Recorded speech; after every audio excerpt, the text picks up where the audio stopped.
સરદાર સરોવર નજીક જે વર્ષોથી આદિવાસી પરિવાર ચાના લારી ગલ્લા કરીને પોતાનું જીવન ગુજરાન ચલાવતા હતા એ 36 દુકાનો અને 7 જેટલા ઘરો પર આ સરકારે આ તંત્રએ પોતાની દુકાનો પર અને પોતાના ઘરો પર બુલડોઝર ફેરવીને તોડી નાખવામાં આવેલું હતું।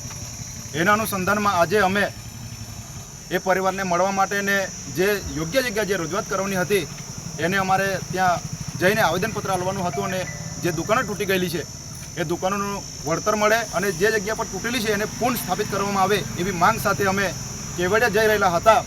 પણ અમને નર્મદા જિલ્લાના બોરુતાર નજીકથી અમને આ પોલીસે અમને ડિટેન કર્યા છે।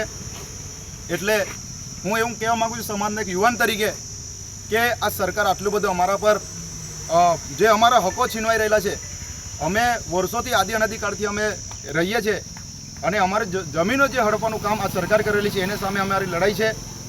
ત્યારે અમને ખૂબ દુઃખ થયું।